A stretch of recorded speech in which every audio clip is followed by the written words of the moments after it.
En primer lugar, quiero darles las gracias por asistir a este acto y disculpar a Amadeo Gensana, el director del Círculo de Negocios, que no puede estar hoy aquí porque se encuentra en China, en la visita oficial de Estado con los Reyes, al igual que nuestro director general.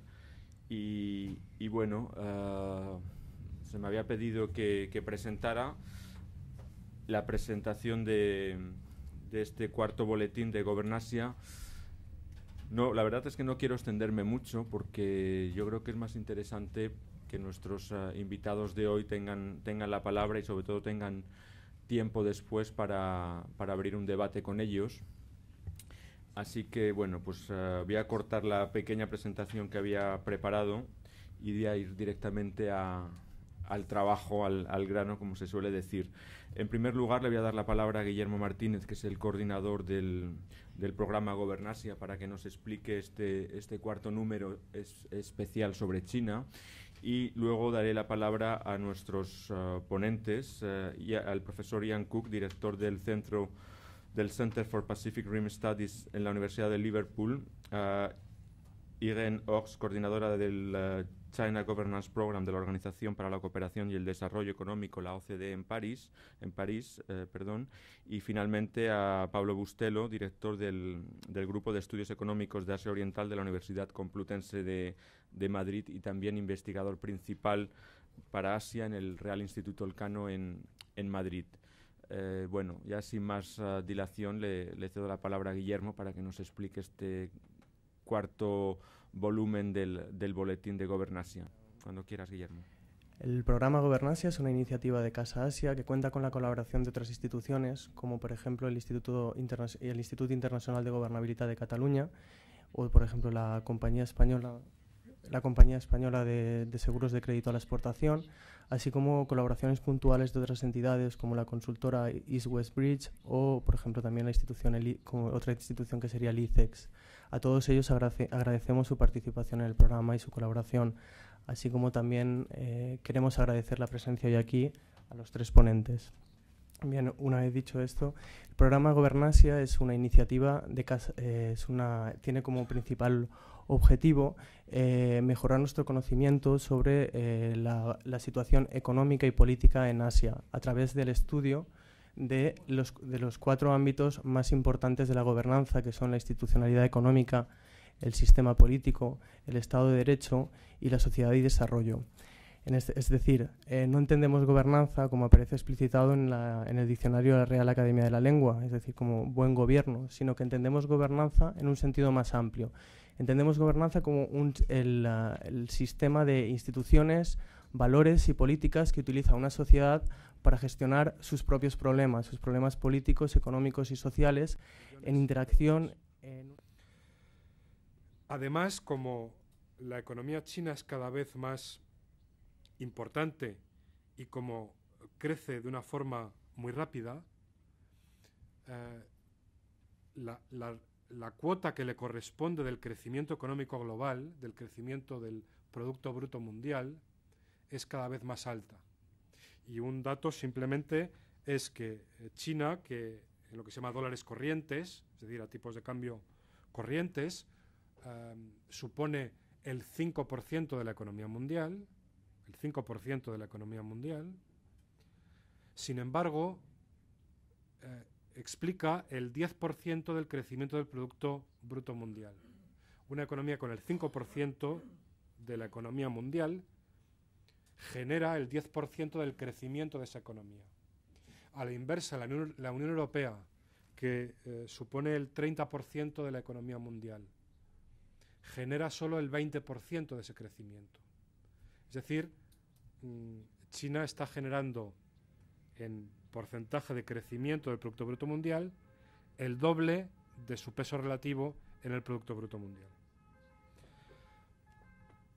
China es también un socio comercial primordial. Es el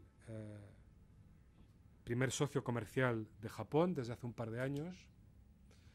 Es el segundo socio comercial ya de Estados Unidos y también de la Unión Europea, lo cual quiere decir que by 800,000 tons of sulfur dioxide. And then Chongqing endangers the whole Yangtze ecology via sewage and industrial waste. The first waste disposal plant wasn't built in Chongqing until 1998, the year after it was taken over to be run centrally from Beijing. And then the 5 cities of, in this case, Beijing, Shenzhen, Xi'an, Shanghai, and Guangzhou, this was from a few years ago now, were among the 10 cities worldwide with the highest levels of dust pollution.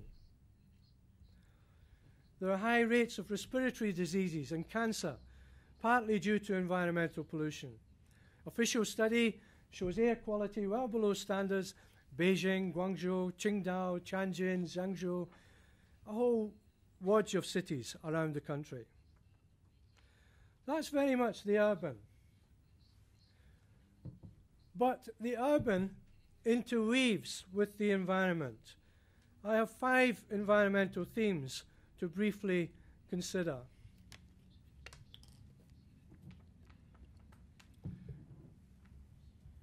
The problems are recent, but they go back through time. So there's conflicting legacies.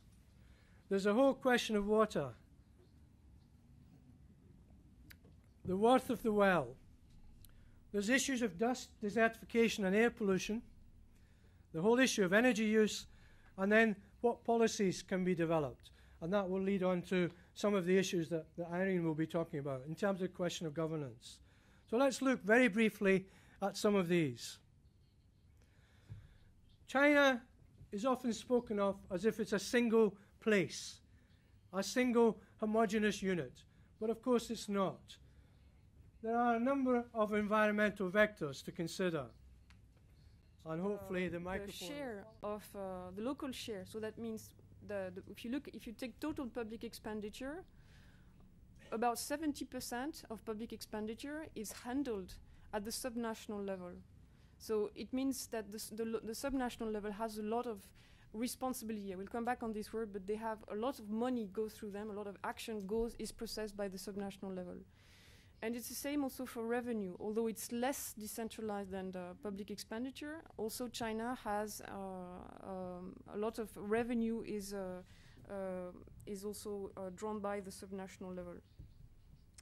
But this is a very important aspect of the Chinese system and of the dynamics of the reform, because at the beginning of the reform, it was understood that to promote development, decentralization was needed. So the Chinese leaders decentralized and gave a lot of responsibility and incentives to local development, to local government to develop.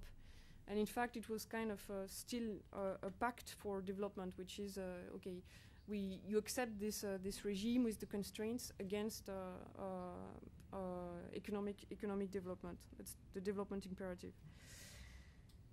But if it's very decentralized in terms of expenditure and revenue and public employment, it remains a unitary system. It's not a federal government, and basically in terms of policy making, the top-down approach is dominant.